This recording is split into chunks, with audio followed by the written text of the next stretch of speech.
Hi friends, question ബെല്ലിൻ്റെ പുതിയൊരു വീഡിയോയിലേക്ക് എല്ലാ കൂട്ടുകാർക്കും സ്വാഗതം. ഇന്ന് നമ്മൾ നോക്കാൻ പോകുന്ന ടോപ്പിക് SCERT ടെക്സ്റ്റ് ബുക്കിലെ ക്വസ്റ്റ്യൻസ് ആണ്.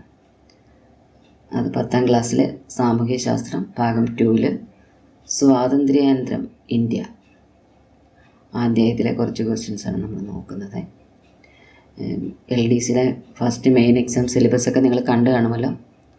കൂടുതലും SCERT ടെക്സ്റ്റ് ബുക്കും PSC ബുള്ളറ്റിൻ ക്വസ്റ്റ്യൻസും ഒക്കെയാണ്. അപ്പോൾ നമുക്കതങ്ങനെയുള്ള കുറച്ച് ക്വസ്റ്റ്യൻസ് നോക്കി പോവാം. അപ്പം ആ ചാപ്റ്റർ നമുക്ക് നോക്കാം. ഗാന്ധിജിയുടെ രക്തസാക്ഷിത്വം. നമ്മുടെ ജീവിതത്തിൽ നിന്ന് പ്രകാശം മറഞ്ഞു പോയിരിക്കുന്നു, എവിടെയും ഇരുട്ടാണ്. ഗാന്ധിജിയുടെ മരണത്തെക്കുറിച്ച് നെഹ്റു പറഞ്ഞ വാക്കുകളാണിത്. ഇന്ത്യയെ ബ്രിട്ടീഷ് ഭരണത്തിൽ നിന്ന് മോചിപ്പിക്കാനുള്ള അഹിംസാത്മക സമരത്തിന് നേതൃത്വം നൽകിയ ഗാന്ധിജി 1948 ജനുവരി 30 ഡൽഹിയിലെ പ്രാർത്ഥനായോഗ സ്ഥലത്ത് വെച്ച് നാഥൂറാം വിനായക് ഗോഡ്സെയുടെ വെടിയേറ്റ് മരിച്ചു. ഇന്ത്യ വിഭജനശേഷം നടന്ന വർഗീയ ലഹളകളുടെ അനന്തരഫലമായിരുന്നു ഗാന്ധിജിയുടെ രക്തസാക്ഷിത്വം. അപ്പോൾ ഇതിൽ നിന്ന് ചോദിക്കുന്നതാണ്, നമ്മുടെ ജീവിതത്തിൽ നിന്ന് പ്രകാശം മറഞ്ഞു പോയിരിക്കുന്നു, എവിടെയും ഇരുട്ടാണ്. ഗാന്ധിജിയുടെ മരണത്തെക്കുറിച്ച് ഇങ്ങനെ അഭിപ്രായപ്പെട്ടതാരേ? ആൻസർ ജവഹർലാൽ നെഹ്റു. അതുപോലെ ഗാന്ധിജി വെടിയേറ്റ് മരിച്ചത് എന്ന് ചോദിക്കും. 1948 ജനുവരി 30. ഗാന്ധിജിയുടെ ഘാതകൻ നാഥൂറാം വിനായക് ഗോഡ്സെ. അതുപോലെ ഈ ജനുവരി 30 രക്തസാക്ഷി ദിനമായി ആചരിക്കുന്നു. അപ്പോൾ ഈ ടോപ്പിക്കിൽ നിന്ന് ഇത്രയും ക്വസ്റ്റ്യൻസ് വരാം. ചോദിച്ചിട്ടുള്ളതാണ്, ആവർത്തിച്ച് ചോദിക്കുന്നതുമാണ്. അടുത്തത് നോക്കാം. VP മേനോൻ 1894 പാലക്കാട് ജില്ലയിലെ ഒറ്റപ്പാലത്ത് ജനിച്ചു. സ്കൂൾ ജീവിതത്തിന് ശേഷം വിവിധ മേഖലകളിൽ ജോലി നോക്കി. പിന്നീട് ഡൽഹി സെക്രട്ടേറിയറ്റിൽ ഒരു ക്ലർക്കായി ജോലി നേടി. ഇംഗ്ലീഷ് ഭാഷയിൽ പ്രാവീണ്യമുണ്ടായിരുന്നതിനാൽ അദ്ദേഹത്തെ ഗവൺമെൻറ് നിരവധി ചുമതലകൾ ഏൽപ്പിച്ചു. സർദാർ പട്ടേലിനും നെഹ്റുവിനുമൊപ്പം നാട്ടുരാജ്യങ്ങളുടെ സംയോജനത്തിൽ നിർണായക പങ്കുവഹിച്ചു. 1952 ഒറീസയിൽ ഗവർണറായി ചുമതലയേറ്റു. The transfer of power in India, integration of Indian States എന്നീ ഗ്രന്ഥങ്ങളുടെ കർത്താവാണ്. അപ്പോൾ നാട്ടുരാജ്യങ്ങളുടെ സംയോജനത്തിന് വേണ്ടി നിർണായക പങ്കുവഹിച്ചവരിൽ ഒരാളാണ് VP മേനോൻ. VP മേനോൻ്റെ ഗ്രന്ഥങ്ങളാണ് the transfer of power in India, integration of Indian states. അപ്പോൾ ഇതൊക്കെ എഴുതിയതാരായിരിക്കും എന്നായിരിക്കും ക്വസ്റ്റ്യൻസ് വരുന്നത്. നോക്കാം. നമുക്ക് നാട്ടുരാജ്യങ്ങളുടെ സംയോജനവുമായി ബന്ധപ്പെട്ട് യൂണിയനിൽ ചേർക്കപ്പെട്ട വർഷവും രാജ്യം ഫ്രാൻസ്. അധിനിവേശ പ്രദേശം പോണ്ടിച്ചേരി, കാരക്കൽ, മാഹി, യാനം. ഫ്രാൻസ് ഇന്ത്യൻ യൂണിയനിൽ ചേർക്കപ്പെട്ട വർഷം 1954. ഇതൊക്കെ ചോദിച്ചിട്ടുള്ളതാണ്. പോർട്ടുഗൽ, ഗോവ, ദാമൻ, ദ്വീപ്. പോർട്ടുഗലിന് ഇന്ത്യൻ യൂണിയനിൽ ചേർക്കപ്പെട്ട വർഷം 1961. അടുത്തത് നോക്കാം. ഭരണഘടനാ രൂപീകരണവും ആദ്യ പൊതു തിരഞ്ഞെടുപ്പ്. ഇന്ത്യയുടെ രാഷ്ട്ര രൂപീകരണത്തിനുള്ള അടിത്തറയായത് ഇന്ത്യൻ ഭരണഘടനയാണ്. ക്യാബിനറ്റ് മിഷന്റെ നിർദ്ദേശപ്രകാരം 1946 ഡോക്ടർ രാജേന്ദ്ര പ്രസാദ് അധ്യക്ഷനായി ഭരണഘടനാ നിർമ്മാണ സഭ രൂപീകരിച്ചു. ഭരണഘടന എഴുതി തയ്യാറാക്കാനായി BR അംബേദ്കർ ചെയർമാനായി ഒരു ഡ്രാഫ്റ്റിംഗ് കമ്മിറ്റിയെ നിയമിച്ചു. നിരവധി ചർച്ചകളിലൂടെയും സംവാദങ്ങളിലൂടെയും ഭരണഘടനയ്ക്ക് രൂപം നൽകി. ഇന്ത്യൻ സ്വാതന്ത്ര്യ സമര കാലഘട്ടത്തിൽ ഉയർന്നു വന്ന ആശയാഭിലാഷങ്ങളുടെ പ്രതിഫലനമായിരുന്നു ഇന്ത്യയുടെ ഭരണഘടന. 1950 ജനുവരി 26 സ്വതന്ത്ര ഇന്ത്യയുടെ ഭരണഘടന നിലവിൽ വരികയും ഇന്ത്യ ഒരു റിപ്പബ്ലിക്കായി പ്രഖ്യാപിക്കുകയും ചെയ്തു. അപ്പം ഇന്ത്യയുടെ രാഷ്ട്ര രൂപീകരണത്തിന് അടിത്തറ വഹിച്ചത് ഇന്ത്യൻ ഭരണഘടനയാണ്. ഇന്ത്യൻ ഭരണഘടന നിർമ്മാണ സഭ രൂപീകരിച്ചത് എന്ന് ചോദിച്ചാൽ 1946. അതിൻ്റെ അധ്യക്ഷൻ ഡോക്ടർ രാജേന്ദ്ര പ്രസാദ് ആയിരുന്നു. പിന്നെ ഇന്ത്യയുടെ ഭരണഘടന നിലവിൽ വന്നത് 1950 ജനുവരി 26. ഇന്ത്യയെ ഒരു റിപ്പബ്ലിക്കായി പ്രഖ്യാപിക്കുകയും ചെയ്തു. അടുത്തത് സ്വാതന്ത്ര്യാനന്തര ഇന്ത്യ നേരിട്ട മറ്റൊരു പ്രശ്നം ജനാധിപത്യ വ്യവസ്ഥയുടെ രൂപീകരണമായിരുന്നു. ഭരണഘടനാനുസൃതമായി ഇന്ത്യയിലെ ആദ്യ പൊതു തെരഞ്ഞെടുപ്പ് നടന്നത് 1951 1952 കാലയളവിലായിരുന്നു. സ്വതന്ത്രവും നിഷ്പക്ഷവുമായി നടന്ന ആദ്യ തിരഞ്ഞെടുപ്പ് ഇന്ത്യൻ ജനാധിപത്യത്തിൻ്റെ വിജയമായിരുന്നു. ഇന്ത്യയ്ക്കൊപ്പം സ്വാതന്ത്ര്യം നേടിയ ഏഷ്യയിലെയും ആഫ്രിക്കയിലെയും ഒട്ടുമിക്ക രാജ്യങ്ങളും ജനാധിപത്യത്തിൽ നിന്ന് വ്യതിചലിക്കുമ്പോഴും ഇന്ത്യയുടെ ജനാധിപത്യ വ്യവസ്ഥ ഇന്നും ശക്തമായി നിലകൊള്ളും. അപ്പം ഇന്ത്യയിലെ ആദ്യ പൊതു തെരഞ്ഞെടുപ്പ് നടന്നത് എന്ന് ചോദിക്കും. 1951, 1952 കാലയളവിലായിരുന്നു. ഇതിലേതെങ്കിലും ഒരു ഇയർ അവർ കൊടുക്കാറുള്ളൂ. ഇന്ത്യക്കൊപ്പം സ്വാതന്ത്ര്യം നേടിയ ഏഷ്യയിലെയും ആഫ്രിക്കയും. അപ്പം ഇന്ത്യക്കൊപ്പം സ്വാതന്ത്ര്യം നേടിയ മറ്റു 2 രാജ്യങ്ങളാണ് ഏഷ്യയും ആഫ്രിക്കയും. ഇന്ത്യൻ ഭരണഘടനയുടെ പുറംചട്ടയാണിത്. നോക്കാം. ഭാഷാടിസ്ഥാനത്തിൽ സംസ്ഥാനങ്ങളെ രൂപീകരണം. 1920 നാഗ്പൂർ കോൺഗ്രസ് സമ്മേളനത്തിൽ തന്നെ ഭാഷാടിസ്ഥാനത്തിൽ സംസ്ഥാന കോൺഗ്രസ് കമ്മിറ്റികൾ രൂപീകരിക്കാൻ തീരുമാനിച്ചു. കോൺഗ്രസ് കമ്മിറ്റികൾ രൂപീകരിക്കാൻ തീരുമാനിച്ച സമ്മേളനം അല്ലെങ്കിൽ വർഷം ചോദിച്ചാൽ നാഗ്പൂർ കോൺഗ്രസ് സമ്മേളനം 1920. സ്വാതന്ത്ര്യാനന്തരം ഭാഷാടിസ്ഥാനത്തിൽ സംസ്ഥാനങ്ങൾ രൂപീകരിക്കുക എന്ന ആവശ്യം ഉന്നയിച്ചുകൊണ്ട് ജനകീയ പ്രക്ഷോഭങ്ങൾ ആരംഭിച്ചു. തെലുങ്ക് സംസാരിക്കുന്നവർക്കായി ആന്ധ്ര സംസ്ഥാനം രൂപീകരിക്കുക എന്ന ആവശ്യവുമായി സ്വാതന്ത്ര്യ സമര സേനാനിയായിരുന്ന പോട്ടി ശ്രീരാമലു നിരാഹാര സമരം തുടങ്ങി. 58 ദിവസത്തെ നിരാഹാര സമരത്തെ തുടർന്ന് അദ്ദേഹം മരണമടഞ്ഞു. ഇത് പ്രക്ഷോഭം രൂക്ഷമാക്കി. തുടർന്ന് തെലുങ്ക് സംസാരിക്കുന്നവർക്കായി ആന്ധ്രാപ്രദേശ് സംസ്ഥാനം 1953 രൂപീകരിച്ചു. ഭാഷാടിസ്ഥാനത്തിലുള്ള സംസ്ഥാനം വേണമെന്ന ആവശ്യം ഇതിനെ തുടർന്ന് ശക്തമായി. ഭാഷയുടെ അടിസ്ഥാനത്തിൽ സംസ്ഥാനങ്ങളെ പുനഃസംഘടിപ്പിക്കുന്നതിനായി സംസ്ഥാന പുനഃസംഘടനാ കമ്മീഷൻ രൂപീകരിച്ചു. ഫസൽ അലിയായിരുന്നു ഈ കമ്മീഷന്റെ അധ്യക്ഷൻ. HN ഖുസ്രു, മലയാളിയായ KM പണിക്കർ എന്നിവരായിരുന്നു ഇതിലെ മറ്റംഗങ്ങൾ. ഈ കമ്മീഷന്റെ റിപ്പോർട്ടിന്റെ അടിസ്ഥാനത്തിൽ 1956 ഇന്ത്യൻ സംസ്ഥാന പുനഃസംഘടനാ നിയമം പാർലമെന്റ് പാസാക്കി. ഇത് പ്രകാരം 14 സംസ്ഥാനങ്ങളും 6 കേന്ദ്രഭരണ പ്രദേശങ്ങളും നിലവിൽ വന്നു. അപ്പം ഭാഷാടിസ്ഥാനത്തിൽ ആദ്യം രൂപീകരിച്ച സംസ്ഥാനമാണ് ആന്ധ്ര സംസ്ഥാനം. ഇതിന് നേതൃത്വം വഹിച്ചതാണ് പൊട്ടി ശ്രീരാമലു. അപ്പം ആന്ധ്രാപ്രദേശ് സംസ്ഥാനം നിലവിൽ വന്നത് 1953 രൂപീകരിച്ചു.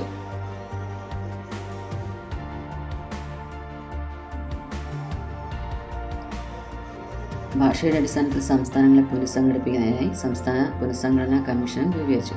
അതിപ്പം പുനഃസംഘടനാ കമ്മീഷൻ്റെ അധ്യക്ഷൻ ആരായിരുന്നു? ഫസൽ അലി. അപ്പം അവരുടെ കൂടെ ഉണ്ടായിരുന്ന മറ്റംഗങ്ങളാണ് HN ഖുസ്രു, മലയാളിയായ KM പണിക്കർ. പിന്നെ ഈ കമ്മീഷൻ്റെ റിപ്പോർട്ടിൻ്റെ അടിസ്ഥാനത്തിൽ സംസ്ഥാന പുനഃസംഘടനാ നിയമം പാർലമെൻറ്റ് പാസ്സാക്കിയത് 1956 ഇത് പ്രകാരം 14 സംസ്ഥാനങ്ങളും 6 കേന്ദ്രഭരണ പ്രദേശങ്ങളും നിലവിൽ വന്നു. ഇപ്പോൾ അത് 28 സംസ്ഥാനവും 8 കേന്ദ്ര ഭരണ പ്രദേശവും ആയിട്ടുണ്ട്. 7 ജമ്മു കാശ്മീരിനെയും കേന്ദ്രഭരണ പ്രദേശത്തിലേക്ക് മാറ്റിയിട്ടുണ്ട്. അപ്പം ഇന്ത്യയുടെ 28 സംസ്ഥാനങ്ങളിൽ ഞാനൊരു വീഡിയോ ചെയ്യുന്നുണ്ട്. അതിൽ നമുക്ക് കൂടുതൽ ഡീറ്റെയിൽസ് പഠിക്കാം. അടുത്തത് സാമ്പത്തിക മേഖലയിലെ മുന്നേറ്റങ്ങൾ. ലോകത്ത് അന്ന് നിലനിരുന്ന മുതലാളിത്ത സമ്പദ് വ്യവസ്ഥയുടെയും സോഷ്യലിസ്റ്റ് സമ്പദ് വ്യവസ്ഥയുടെയും സമന്വയമായ മിശ്ര സമ്പദ് വ്യവസ്ഥയാണ് ഇന്ത്യ സ്വീകരിച്ചത്. അത് പൊതുമേഖലയ്ക്കാണ് പ്രാധാന്യം നൽകിയത്. അപ്പോൾ ഇന്ത്യ സ്വീകരിച്ച സമ്പദ് വ്യവസ്ഥയാണ് മിശ്ര സമ്പദ് വ്യവസ്ഥ. സ്വാതന്ത്ര്യാനന്തരം ജവഹർലാൽ നെഹ്റുവിൻ്റെ നേതൃത്വത്തിലുള്ള ഗവൺമെൻറ് സാമ്പത്തിക മുന്നേറ്റം ലക്ഷ്യമാക്കി നിരവധി പദ്ധതികൾ ആവിഷ്കരിക്കുകയുണ്ടായി. കേന്ദ്രീകൃത സാമ്പത്തിക ആസൂത്രണമായിരുന്നു അവയിൽ പ്രധാനപ്പെട്ടത്. നിരവധി പദ്ധതികളിൽ പ്രധാനപ്പെട്ടതായിരുന്നു കേന്ദ്രീകൃത സാമ്പത്തിക ആസൂത്രണം. സോവിയറ്റ് യൂണിയനിൽ നിന്നാണ് ഇന്ത്യ സാമ്പത്തിക ആസൂത്രണം എന്ന ആശയം കൈക്കൊണ്ടത്. അപ്പോൾ ഇന്ത്യ സാമ്പത്തിക ആസൂത്രണം എന്ന ആശയം കൈക്കൊണ്ടത് എവിടെ നിന്ന്? Soviet union. ആസൂത്രണ കമ്മീഷൻ 1950 മാർച്ച് 15 ആസൂത്രണ കമ്മീഷൻ നിലവിൽ വന്നു. ആസൂത്രണ കമ്മീഷൻ നിലവിൽ വന്ന വർഷം 1950 മാർച്ച് 15. പ്രധാനമന്ത്രി ജവഹർലാൽ നെഹ്റു ചെയർമാനും ഗുൽസാരിലാൽ നന്ദ വൈസ് ചെയർമാനുമായിരുന്നു. TT കൃഷ്ണമാചാരി, CD ദേശ്മുഖ് എന്നിവർ അംഗങ്ങളുമായിരുന്നു. ആസൂത്രണ കമ്മീഷനിലെ അംഗങ്ങൾ ടി കൃഷ്ണമാചാരി, CD ദേശ്മുഖ്. ആസൂത്രണ കമ്മീഷൻ്റെ ചെയർമാനും വൈസ് ചെയർമാനും ആരെ? ജവഹർലാൽ നെഹ്റു, ഗുൽസാരിലാൽ നന്ദ. 1950 ജവഹർലാൽ നെഹ്റുവിൻ്റെ അധ്യക്ഷതയിൽ ആസൂത്രണ കമ്മീഷൻ നിലവിൽ വന്നത് വർഷം 1950. സാമ്പത്തിക പുരോഗതിക്കായി ആസൂത്രണ കമ്മീഷൻ നിരവധി പദ്ധതികൾ മുന്നോട്ട് വച്ചു. രാജ്യത്തിൻ്റെ സാമ്പത്തിക വളർച്ച ലക്ഷ്യമിട്ട് ആസൂത്രണ കമ്മീഷൻ നടപ്പിലാക്കിയ പദ്ധതികളാണ് പഞ്ചവത്സര പദ്ധതികൾ. ഇത് ചോദിക്കാം. രാജ്യത്തിൻ്റെ സാമ്പത്തിക വളർച്ച ലക്ഷ്യമിട്ട് ആസൂത്രണ കമ്മീഷൻ നടപ്പിലാക്കിയ പദ്ധതി പഞ്ചവത്സര പദ്ധതികൾ. പഞ്ചവത്സര പദ്ധതികൾക്ക് 1951 തുടക്കം കുറിച്ച പഞ്ചവത്സര പദ്ധതി വികസന പ്രക്രിയയിൽ വളരെയധികം മുന്നോട്ട് പോകാൻ ഇന്ത്യയെ സഹായിച്ചു. പഞ്ചവത്സര പദ്ധതികൾക്ക് തുടക്കം കുറിച്ചത് 1951. കാർഷിക വ്യാവസായിക മേഖല പുഷ്ടിപ്പെടാനും ദാരിദ്ര്യ നിർമ്മാർജ്ജനത്തിനും ഊർജ്ജോൽപാദനത്തിനും വിദ്യാഭ്യാസ മേഖലയിൽ പുരോഗതിക്കും ഇത് സഹായകമായി. സാമ്പത്തിക പുരോഗതിക്കായി വിദേശ രാജ്യങ്ങളുടെ സഹായം ഇന്ത്യക്ക് ലഭിച്ചു. വിദേശ സഹായത്താൽ ഇന്ത്യയുടെ വിവിധ ഭാഗങ്ങളിൽ ഇരുമ്പുരുക്ക് വ്യവസായശാലകൾ ആരംഭിച്ചു. ഇരുമ്പുരുക്ക് വ്യവസായശാലകൾ കുറച്ച് നമുക്ക് നോക്കാം. ഇരുമ്പുരുക്ക് വ്യവസായശാലകളും സഹായം നൽകിയ രാഷ്ട്രങ്ങളുമാണ്. ഭിലായ് ഇരുമ്പുരുക്ക് വ്യവസായശാല സഹായം നൽകിയത് സോവിയറ്റ് യൂണിയൻ. ബൊക്കാറോ സഹായം നൽകിയ രാഷ്ട്രം സോവിയറ്റ് യൂണിയൻ. റൂർക്കേല സഹായം നൽകിയത് ജർമ്മനി. ദുർഗാപൂർ സഹായം നൽകിയ രാഷ്ട്രം ബ്രിട്ടൻ. ഇത് നിങ്ങൾ പഠിച്ചു വെക്കണം. ഇതെപ്പോഴും ചോദിക്കാറുള്ളതാണ്. ഇന്ത്യയുടെ സാമ്പത്തികമായ ആധുനികവൽക്കരണത്തിൽ വൻകിട അണക്കെട്ടുകൾ പ്രധാന പങ്ക് വഹിച്ചു. കൃഷിക്കാവശ്യമായ ജലവും വ്യവസായങ്ങൾക്കാവശ്യമായ വൈദ്യുതോർജ്ജവും ഇതിൽ നിന്ന് ലഭിച്ചു. ഇന്ത്യയിലെ ഏറ്റവും വലിയ വിവിധോദ്ദേശ നദീതട പദ്ധതിയായ ഭക്രാനങ്കൽ പദ്ധതി സ്വാതന്ത്ര്യാനന്തര ഇന്ത്യയുടെ അഭിമാനമാണ്. അപ്പം ഇന്ത്യയിലെ ഏറ്റവും വലിയ വിവിധോദ്ദേശ നദീതട പദ്ധതി ഏത്? ഭക്രാനങ്കൽ പദ്ധതി.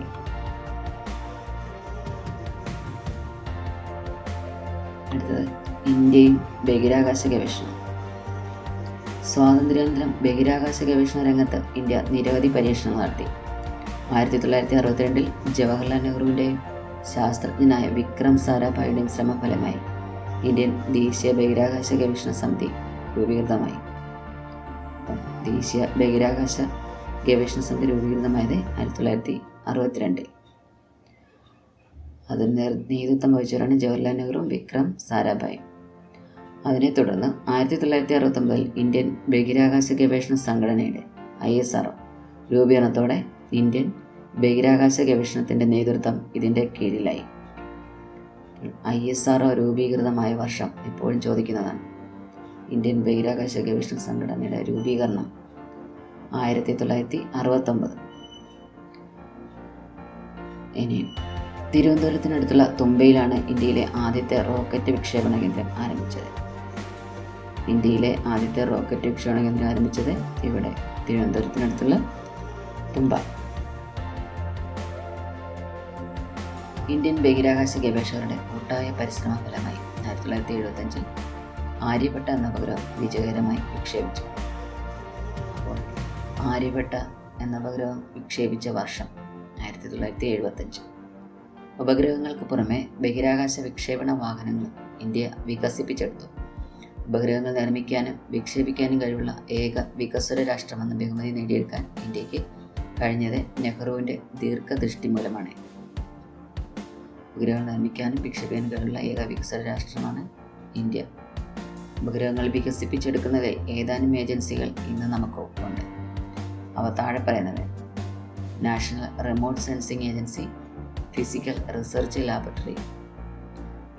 ഉപഗ്രഹങ്ങൾ വികസിപ്പിച്ചെടുക്കുന്നതിൽ ഏതാനും ഏജൻസികൾ നമുക്കുണ്ട്. ആ ഏജൻസികളുടെ പേരാണ് national remote sensing agency, physical research laboratory.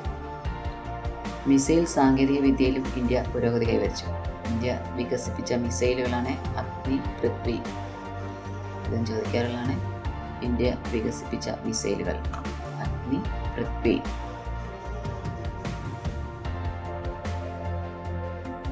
Vikram Sarabhai ആണവശാസ്ത്ര മേഖലയിലും ബഹിരാകാശ മേഖലയിലും ഒരുപോലെ സംഭാവനകൾ നൽകിയ ശാസ്ത്രജ്ഞനാണ് വിക്രം സാരാഭായ്.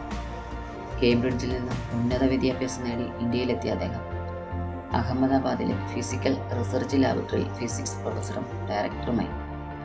തുമ്പ ബഹിരാകാശ ഗവേഷണ കേന്ദ്രം, അഹമ്മദാബാദിലെ ഉപഗ്രഹ വാർത്താവിനിമയ കേന്ദ്രം തുടങ്ങിയവയുടെ ശില്പി വിക്രം സാരാഭായാണ്.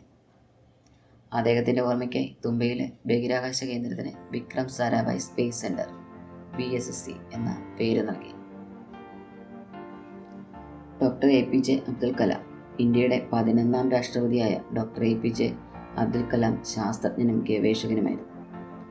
മിസൈൽ സാങ്കേതികവിദ്യ പരിപോഷിക്കുന്നതിൽ വിദഗ്ധനായിരുന്നു അദ്ദേഹം. ISROയുടെ ചുമതല വഹിച്ച അദ്ദേഹം ബഹിരാകാശ ഉപഗ്രഹ വിക്ഷേപണ വാഹിനികൾ SLV-3, PSLV വികസിപ്പിച്ചു. അദ്ദേഹത്തെ മിസൈൽ മാൻ ഓഫ് ഇന്ത്യ എന്ന് വിശേഷിപ്പിച്ചു. മിസൈൽ മാൻ ഓഫ് ഇന്ത്യ എന്ന് അറിയപ്പെടുന്നത് ഡോക്ടർ APJ അബ്ദുൽ കലാം. ചന്ദ്രയാൻ, മംഗൾയാൻ ദൗത്യങ്ങളോടെ ഇന്ത്യ ബഹിരാകാശ പരീക്ഷണങ്ങളുടെ പുതുയുഗത്തിലേക്ക് പ്രവേശിച്ചു. ഇന്ത്യയുടെ ആദ്യത്തെ ചന്ദ്ര പരീക്ഷണ ദൗത്യമായ ചന്ദ്രയാൻ 2008 ഒക്ടോബറിൽ തുടക്കം കുറിച്ചു. ഇന്ത്യയുടെ ആദ്യത്തെ ചന്ദ്ര പരീക്ഷണമായിരുന്നു Chandrayaan. America, Russia, European space agency, China, Japan എന്നിവയ്ക്ക് ശേഷം ചന്ദ്രൻ്റെ ഭ്രമണപഥത്തിൽ സ്വന്തം പേടകം എത്തിക്കുന്ന രാജ്യമായി ഇന്ത്യ മാറി. ഇന്ത്യൻ ബഹിരാകാശ വകുപ്പിൻ്റെ ചൊവ്വാ ദൗത്യത്തിൻ്റെ പേരാണ് മംഗൾയാൻ. ഭൂമിയിൽ നിന്ന് ഏറ്റവും അകലെ എത്തിയ ഇന്ത്യൻ നിർമ്മിത പേടകമെന്ന ഖ്യാതി മംഗൾയാനാണ്. ഇതിനെ ചുവട് പിടിച്ചുകൊണ്ട് ബഹിരാകാശ ഗവേഷണ രംഗത്ത് പുതിയ പരീക്ഷണങ്ങൾക്കൊരുങ്ങാണ് ഇന്ത്യ. അപ്പം ഇന്ത്യൻ ബഹിരാകാശ വകുപ്പിൻ്റെ ചൊവ്വാ ദൗത്യത്തിൻ്റെ പേര് മംഗൾയാൻ. ഭൂമിയിൽ നിന്ന് ഏറ്റവും അകലെ എത്തിയ ഇന്ത്യൻ നിർമ്മിത പേടകം മംഗൾയാൻ. പിന്നെ 2 ക്വസ്റ്റ്യൻസ് ചോദിക്കാം. അടുത്തത് വിദ്യാഭ്യാസം. ഇന്ത്യയുടെ ഭാവി നിർണ്ണയിക്കപ്പെടുന്നത് ഇന്ത്യയുടെ ക്ലാസ് മുറിയല്ല എന്ന് പറഞ്ഞതായി എന്ന് അഭിപ്രായപ്പെട്ടതായി ഡോക്ടർ TS കോത്താരി. രാഷ്ട്രപുരോഗതിയിൽ വിദ്യാഭ്യാസത്തിനുള്ള പ്രാധാന്യം തിരിച്ചറിഞ്ഞ ദേശീയ നേതാക്കൾ സ്വാതന്ത്ര്യാനന്തരം തദ്ദേശീയമായ വിദ്യാഭ്യാസ നയം വളർത്തിയെടുക്കാൻ ശ്രമിച്ചു. ഇന്ത്യൻ വിദ്യാഭ്യാസത്തെക്കുറിച്ച് പഠിക്കുന്നതിനും ശുപാർശകൾ സമർപ്പിക്കുന്നതിനുമായി ഗവൺമെൻറ് പല ഘട്ടങ്ങളിലായി വിവിധ കമ്മീഷനുകളെ നിയമിച്ചു. താഴെ നൽകിയിട്ടുള്ള പട്ടികയിൽ നിന്ന് അവയെ മനസ്സിലാക്കാം. വിദ്യാഭ്യാസത്തിന് വേണ്ടി ശുപാർശകളും കാര്യങ്ങളും എന്താ നോക്കാം. കമ്മീഷനുകൾ, ലക്ഷ്യങ്ങൾ, ശുപാർശകൾ. കമ്മീഷൻ ഡോക്ടർ രാധാകൃഷ്ണൻ കമ്മീഷൻ 1948 അതിൻ്റെ ലക്ഷ്യം സർവകലാശാല വിദ്യാഭ്യാസത്തെക്കുറിച്ചുള്ള പഠനം. ശുപാർശകൾ തൊഴിലധിഷ്ഠിത വിദ്യാഭ്യാസ സ്ഥാപനങ്ങൾ തുടങ്ങും. സ്ത്രീ വിദ്യാഭ്യാസത്തിന് പ്രാധാന്യം നൽകണം. യൂണിവേഴ്സിറ്റി ഗ്രാൻഡ് രൂപീകരിക്കും. ഇതിനൊക്കെ ക്വസ്റ്റ്യൻസ് വരുന്നത് തൊഴിലധിഷ്ഠിത വിദ്യാഭ്യാസ സ്ഥാപനം തുടങ്ങുന്ന ശുപാർശകൾ തുടങ്ങിയ വിദ്യാഭ്യാസ കമ്മീഷൻ ഏതാണെന്ന് ചോദിക്കും. Doctor Radhakrishnan commission. അടുത്തത് doctor Lakshmanaswami Mudaliar commission 1952. Secondary വിദ്യാഭ്യാസ മേഖലയെക്കുറിച്ചുള്ള പഠനം അതായിരുന്നു എൻ്റെ ലക്ഷ്യം. അതിലെ ശുപാർശകൾ നോക്കാം. ത്രിഭാഷാ പദ്ധതി നടപ്പിലാക്കണം. സെക്കൻഡറി തലത്തിൽ വിദ്യാഭ്യാസ കമ്മീഷൻ രൂപീകരിക്കണം. വിവിധോദ്ദേശ സ്കൂളുകൾ സ്ഥാപിക്കണം. അധ്യാപക പരിശീലന സമിതി രൂപീകരിക്കണം. ഇതായിരുന്നു അതിൻ്റെ ശുപാർശകൾ. അടുത്തത് ഡോക്ടർ DS കോത്താരി കമ്മീഷനാണ് 1964. ഇതിൻ്റെ ഇയർ എല്ലാം ചോദിക്കും. ഈ ക്വസ്റ്റ്യൻസൊക്കെ എപ്പോഴും ചോദിക്കുന്നതാണ്.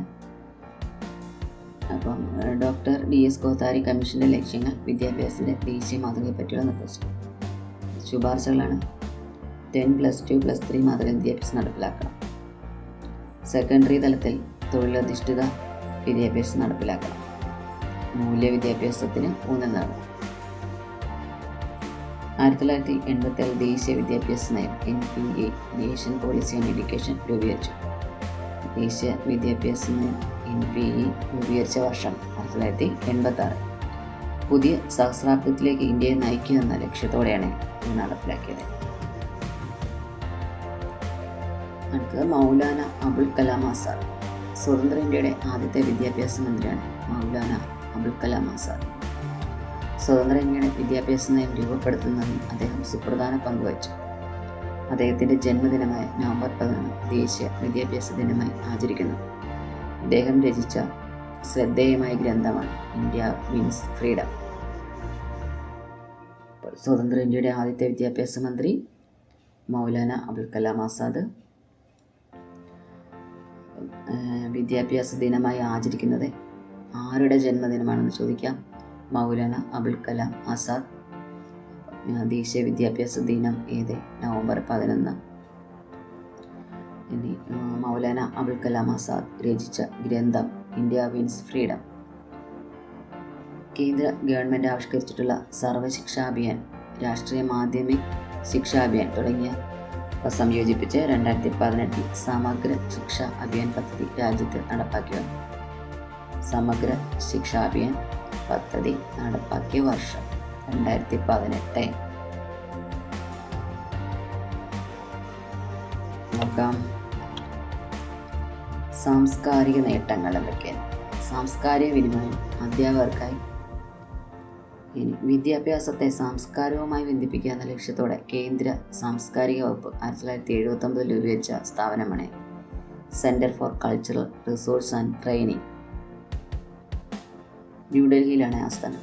അധ്യാപകർക്കും കുട്ടികൾക്കുമായി സാംസ്കാരിക വിനിമയത്തിനുള്ള വിവിധ പരിപാടികൾ സംഘടിപ്പിക്കുക എന്നതാണ് ഇതിൻ്റെ ലക്ഷ്യം. അപ്പം centre for cultural resource and training സ്ഥാപിച്ച വർഷം 1979.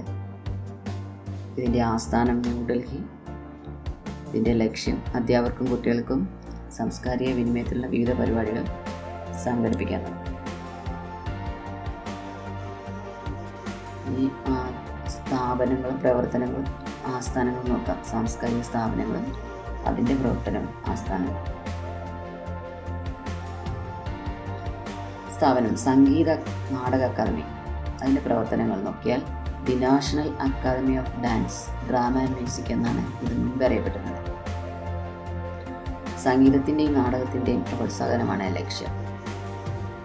സംഗീത നാടക അക്കാദമിയുടെ ആസ്ഥാനം ന്യൂഡൽഹി. അടുത്തത് ലളിതകല അക്കാദമി. പ്രവർത്തനങ്ങൾ ഇന്ത്യക്കകത്തും പുറത്തും ഇന്ത്യൻ കലകളുടെ പ്രചാരണമാണ് ലക്ഷ്യം. ലളിതകലാ അക്കാദമിയുടെ ആസ്ഥാനം ന്യൂഡൽഹി. സാഹിത്യ അക്കാദമി. ഇന്ത്യൻ ഭാഷാ സാഹിത്യത്തിൻ്റെ ഉന്നമനമാണ് ലക്ഷ്യം. സാഹിത്യ അക്കാദമിയുടെ ആസ്ഥാനം New Delhi. National school of drama. Sangeet Natak അക്കാദമിയുടെ കീഴിൽ സ്ഥാപിതമായി സ്കൂൾ ഓഫ് ഡ്രാമ എല്ലാ വർഷവും നാടകമേള നടത്തുന്നു. നാഷണൽ സ്കൂൾ ഓഫ് ഡ്രാമയുടെ ആസ്ഥാനം New Delhi. National book trust of India. കുറഞ്ഞ ചെലവിൽ പുസ്തകങ്ങൾ പ്രസിദ്ധീകരിക്കുക, വായന വളർത്തുക, ഇന്ത്യൻ പുസ്തകങ്ങൾ സ്വദേശത്തും വിദേശത്തും പ്രോത്സാഹിപ്പിക്കുക. National book trust of India ആസ്ഥാനം ന്യൂഡൽഹി. അടുത്ത നോക്കാം വിദേശ നയം. ലോകത്തെ എല്ലാ ജനവിഭാഗത്തിൻ്റെയും സൗഖ്യവും സ്വാതന്ത്ര്യവും ഉറപ്പുവരുത്തുന്ന വലിയ ദൗത്യം ഏറ്റെടുത്തുകൊണ്ട് എല്ലാവരുമായും സൗഹൃദപരമായ സഹകരണമാണ് നമ്മുടെ ലക്ഷ്യം. ആരുമായും പ്രശ്നങ്ങൾ സൃഷ്ടിക്കുന്നതിന് നിങ്ങൾ തയ്യാറല്ലെന്നാണ് ലോകരാജ്യങ്ങളോട് ഉണർത്താനുള്ളത്. ഇത് ജവഹർലാൽ നെഹ്റുവിൻ്റെ പ്രസംഗം 1947. വിദേശ രാജ്യങ്ങളോടുള്ള ഇന്ത്യയുടെ സമീപനം വ്യക്തമാക്കുന്നതാണ് നെഹ്റുവിൻ്റെ ഈ വാക്കുകൾ. സ്വാതന്ത്ര്യ സമര കാലഘട്ടത്തിൽ ഇന്ത്യൻ നാഷണൽ കോൺഗ്രസ് രൂപപ്പെടുത്തിയ വിദേശ നയമാണ് സ്വാതന്ത്ര്യാനന്തര ഇന്ത്യ സ്വീകരിച്ചത്. ഇന്ത്യൻ വിദേശ നയത്തിൻ്റെ മുഖ്യ ശില്പി ജവഹർലാൽ നെഹ്റുവാണ്. ഇന്ത്യയുടെ വിദേശ നയത്തിൻ്റെ പ്രധാന തത്വങ്ങൾ ആണ് ചുവടെ തന്നിട്ടുള്ളത്. സാമ്രാജ്യത്തോടും കൊളോണിയൽ വ്യവസ്ഥയോടുമുള്ള എതിർപ്പ്, വംശീയവാദത്തോടുള്ള വിദ്വേഷം, ഐക്യരാഷ്ട്രസഭയിലുള്ള വിശ്വാസം, സമാധാനപരമായ സഹവർത്തിത്വം, പഞ്ചശീല തത്വങ്ങൾ, വിദേശ സഹായത്തിൻ്റെ ആവശ്യകതയിലുള്ള ഊന്നൽ, ചേരായ്മ. ഇതാണ് ഇന്ത്യൻ വിദേശ നയത്തിൻ്റെ പ്രധാന തത്വം. അടുത്തത് പഞ്ചശീല തത്വങ്ങൾ. 1954 ചൈനയുമായി അതിർത്തി തർക്കമുണ്ടായപ്പോൾ ഇന്ത്യ ചൈനയുമായി ഒപ്പിട്ട കരാറാണ് പഞ്ചശീല തത്വം. പഞ്ചശീല തത്വങ്ങൾ ഇന്ത്യ ചൈനയും ഒപ്പിട്ട വർഷം 1954. ജവഹർലാൽ നെഹ്റുവും ചൈനീസ് പ്രധാനമന്ത്രി ചൗ എൻ ലായുമാണ് സംയുക്ത പ്രസ്താവനയിൽ ഒപ്പുവച്ചത്. പഞ്ചശീല തത്വങ്ങളിൽ ഒപ്പുവെച്ചവർ ജവഹർലാൽ നെഹ്റു, ചൈനീസ് പ്രധാനമന്ത്രി ചൗ വെൻ ലൈ. ചൈനയുമായി ഒപ്പിട്ട കരാറാണ് പഞ്ചശീലമെങ്കിലും എല്ലാ രാജ്യങ്ങളോടുമുള്ള ഇന്ത്യയുടെ സമീപനം അതുതന്നെയായിരുന്നു. ഇനി പഞ്ചശീല തത്വങ്ങൾ ഏതൊക്കെയാണെന്ന് നമുക്ക് നോക്കാം. രാജ്യത്തിൻ്റെ അതിർത്തിയും പരമാധികാരവും പരസ്പരം അംഗീകരിക്കുക, പരസ്പരം ആക്രമിക്കാതിരിക്കുക, ആഭ്യന്തര കാര്യങ്ങൾ പരസ്പരം ഇടപെടാതിരിക്കുക, സമത്വവും പരസ്പര സഹായവും പുലർത്തുക, സമാധാനപരമായ സഹവർത്തിത്വം പാലിക്കുക. ഒന്നും കൂടെ പറയാം. പഞ്ചശീല തത്വങ്ങൾ: രാജ്യത്തിൻ്റെ അതിർത്തിയും പരമാധികാരവും പരസ്പരം അംഗീകരിക്കുക, പരസ്പരം ആക്രമിക്കാതിരിക്കുക, ആഭ്യന്തര കാര്യങ്ങളിൽ പരസ്പരം ഇടപെടാതിരിക്കുക, സമത്വവും പരസ്പര സഹായം പുലർത്തുക, സമാധാനപരമായ സഹവർത്തിത്വം പാലിക്കുക. അപ്പം ഇത്രയുമാണ് സ്വാതന്ത്ര്യാനന്തര ഇന്ത്യ എന്ന ചാപ്റ്ററിലുള്ളത്. ഈ ചാപ്റ്ററിൽ തിരഞ്ഞെടുത്തത്. ഇതിൽ ഒരുപാട് ക്വസ്റ്റ്യൻസ് PSC ആവർത്തിച്ച് ചോദിക്കുന്നു, ഇനിയും ചോദിക്കാൻ സാധ്യതയുള്ളതുമാണ്. ഇത് നിങ്ങൾ നന്നായിട്ട് വായിച്ചു നോക്കണം. അപ്പം എന്തായാലും ഇതിൽ നിന്ന് കുറച്ച് ക്വസ്റ്റ്യൻസ് ഉണ്ടാവും. നമ്മൾക്ക് ഓരോ മാർക്കാണെങ്കിലും അത് നമുക്ക് വലിയ വിലപ്പെട്ടതാണ്. അപ്പോൾ എല്ലാവരും നന്നായിട്ട് പഠിക്കുക. അപ്പം എല്ലാവരും സപ്പോർട്ട് ചെയ്യണം. പുതിയ ഇതുപോലെ പ്രയോജനമാകുന്ന ചാപ്റ്ററുമായിട്ട് വീണ്ടും വരുന്നതാണ്. പുതിയ കൂട്ടുകാരൊക്കെ സബ്സ്ക്രൈബ് ചെയ്യണം, ലൈക്ക് ചെയ്യണം, ഷെയർ ചെയ്യണം, കമൻസൊക്കെ രേഖപ്പെടുത്തണം. വീണ്ടും നമുക്ക് അടുത്ത ക്ലാസ്സിൽ കാണാം. Thank you.